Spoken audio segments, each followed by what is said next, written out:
ခေါင်းပါခြင်းနဲ့အာဟာရချို့တဲ့ခြင်းတို့မှာလူတို့ပြုလုပ်သောအရာဖြစ်သည်ဟုကျမပြောခြင်းပါသည်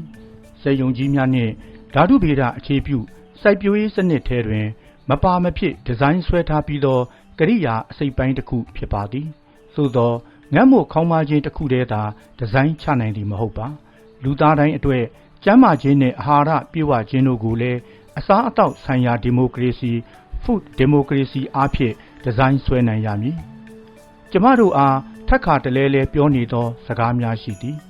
ဓာတုမြေဩဇာမှမသုံးရင်ငတ်မို့ခေါင်းပါခြင်းဘေးတွေကိုကြုံတွေ့ရမယ်ဟုသောစကားဖြစ်သည်သို့သောဓာတုမြေဩဇာသည်မရှိမဖြစ်လိုအပ်သောအစိတ်တစ်ခုလိုသာဖြစ်နေပါသည်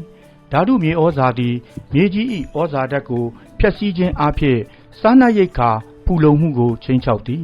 အပင်များ၏ထုတ်လုပ်မှုနှင့်မျိုးပွားမှုအတွေ့ကူညီထောက်ပံ့ပေးနေသောမြေကြီးအတွင်းရှိဇီဝမျိုးစုံမျိုးကွဲများပိုးမွှားများကိုနှိမ်နင်းပေးနိုင်သောအပင်များကိုဝတ်မုံကူးပေးနိုင်သောအကျိုးပြုပြားများနှင့်လိပ်ပြာများကိုတပ်ဖြတ်ခြင်းဖြစ်လဲကမ္ဘာစားနပ်ရိက္ခာ၏အနာဂတ်ကိုဖျက်ဆီးလျက်ရှိနေပါသည်စက်မှုအခြေပြုထုတ်လုပ်ခြင်းများသည်အမျိုးမျိုးသောဂေဟပတ်ဝန်းကျင်ဆိုင်ရာနှင့်လူမှုရေးဆိုင်ရာအကျပ်အတည်းများစီသို့ဥတီပို့ဆောင်နေပါသည်